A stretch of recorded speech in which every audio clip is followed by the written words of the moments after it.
মিজানের কাছে দাঁড়িয়ে থাকবেন আপনার জন্য। হাসানকে কুরবান দিয়েছেন আপনার জন্য।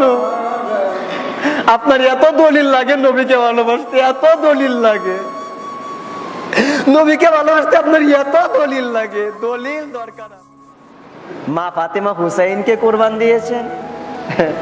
আপনারা শুনেছেন ওই যে ইসমাইল আলাইহিস সালাতু ওয়াস সালামের কুরবান শুনেছেন, মা ফাতেমার কুরবান শুনেন নাই।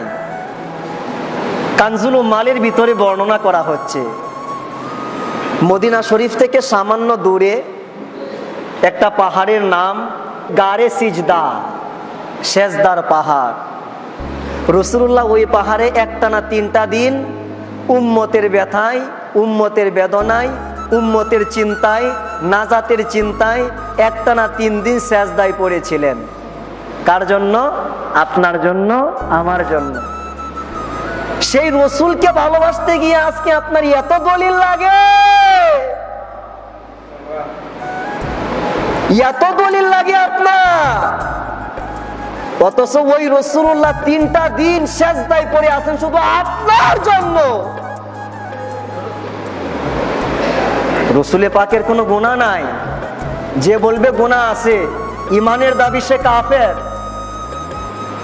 রাসূলে পাক আগে থেকেই সাইয়্যিদুল মুরসালিন, আমলের দ্বারা হন নাই, তো সেজদায় পড়ে আছেন কেন? আপনার জন্য। উহুদে মার খান কেন? আপনার জন্য। তায়েফে মার খান কেন? আপনার জন্য। হাসরে ময়দানে চোখের পানি ছাড়বেন আপনার জন্য। ফুলসিরাতের ধারে দাঁড়াবেন আপনার জন্য। মিজানের কাছে দাঁড়িয়ে থাকবেন আপনার জন্য। হাসানকে কুরবান দিয়েছেন আপনার জন্য। আপনার এত দলিল লাগে নবীকে ভালোবাসতে, এত দলিল লাগে নবীকে ভালোবাসতে, আপনার এত দলিল লাগে। দলিল দরকার আমার। সেই রাসূলুল্লাহ পাহাড়ের মাঝখানে সেজদায় পড়ে আছেন। সাহাবীরা জানে না রাসূল কোথায়।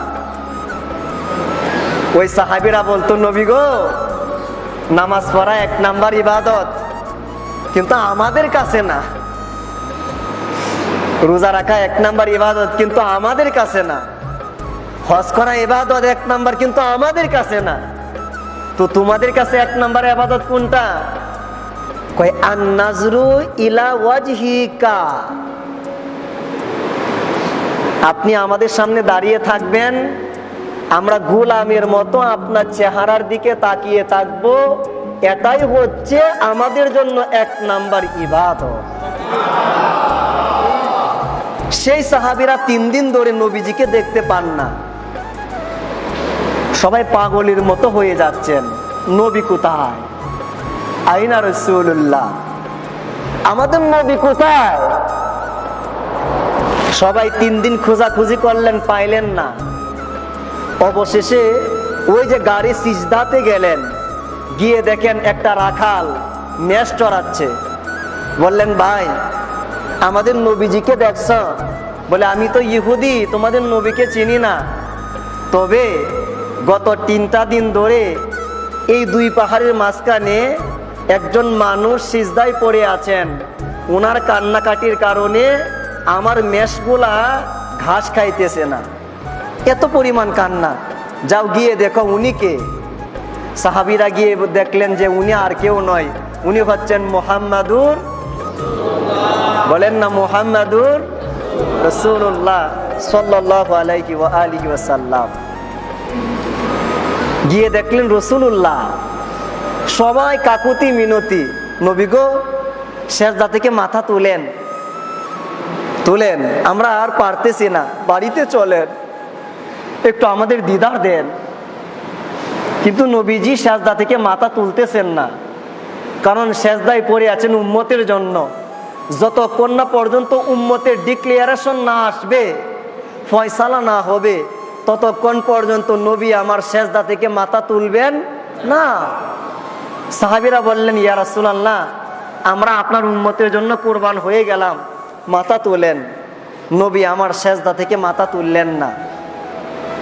250 বছরের সাহাবী সালমান ফার্সি হুজুর পাক উনি বললেন, তোমরা চেষ্টা করলে সম্ভব নয়, কিন্তু মা ফাতেমা ডাক দিলে নবী আমার সেজদা থেকে মাথা তুলবে। সুবহানাল্লাহ বলে। সালমান ফার্সি হুজুর পাক গেলেন আম্মা জানকে ডাকার জন্য, মা নবীজিকে পাইলাম, আপনি একটু আসেন, একটু ডাক দেন, আমাদের ধৈর্য আর কোলাচ্ছে না, একটু ডাক দেন, রসুলকে নিয়ে আসেন। মা ফাতিমা যেই মাত্র ঘর থেকে বের হবেন, উনি একটা চাদর মোবারক নিলেন। এই চাদর দেখে সালমান ফার্সি হুজুর পাক চোখের পানি ছেড়ে দিলেন, কারণ মা ফাতিমা 8টা জান্নাতের সর্দারিনী, 8টা জান্নাতের লিডার, সমস্ত মহিলাদের সর্দারিনী, কিন্তু সেই মা ফাতেমার একটা চাদর মোবারকের মধ্যে 12টা তালি দেওয়া। কয়টা তালি দেওয়া? 12টা তালি দেওয়া। চোখের পানি ছেড়ে দিলেন। মা ফাতেমা গেলেন, আব্বাজান উঠবেন না? আপনার সাহাবীরা তো আর পারতেছে না, উঠেন। কিন্তু নবী আমার সেজদা থেকে মাথা তুলেন না, মাথা তুলেন না। বলেন উম্মতের চিন্তা আজকে সিজদায় মাথা তোলা যাবে না, ডিক্লারেশন না আসলে, ফয়সালা না হলে মাথা তোলা যাবে না। বলেন আব্বাজান, আপনি যেই হুসাইনকে বুকে নিতেন, যেই হাসানকে বুকে নিতেন, আপনি নামাজ পড়তেন, যেই হাসান আপনার কাঁধে উঠতো, যেই হুসাইন আপনার কাঁধে উঠতো, আপনি জামা মুবারক পড়তেন, জামার ভিতরে এক সাইডে হাসান থাকতো আর এক সাইডে হুসাইন থাকতো। আপনি বক্তব্য দিতেন, কিন্তু হাসান আসলে আপনি বক্তব্য বন্ধ করে দৌড় মারতেন হাসানকে রিসিভ করার জন্য। যান, আপনার উম্মতের মুক্তির জন্য হাসানকে কুরবান দিলাম, হুসাইনকে কুরবান দিলাম, আপনি উঠেন, আপনি উঠেন। কানজুল উম্মালে লেখা হচ্ছে, আল্লাহ পাক বললেন জিবরিল যাও, তাড়াতাড়ি যাও, নবীজির কাছে যাও, গিয়া সালাম দাও, বলো আর কান্নাকাটি করতে হবে না, কুরবান কবুল হয়েছে। আপনি সিজদা থেকে মাথা তুলেন, ইয়া রাসূলুল্লাহ, কাল কিয়ামতের ময়দানে আপনার উম্মতের সাথে আমি তেমন ব্যবহার করব, ফাতেমা যেমন চাই। জবান খুলে বলেন না সুবহানাল্লাহ। সেই কুরবান কবুল হয়েছে, 10 মুহররমে কমপ্লিট হয়েছে। ওয়াফাদাইনাহু বিযিবহিন আযীম। আল্লাহ বলে আমি ইসমাইলকে বাঁচায়া দিলাম, জিবহে আজিম কবুল করে নিলাম, মহান কুরবানি 10 মুহররম।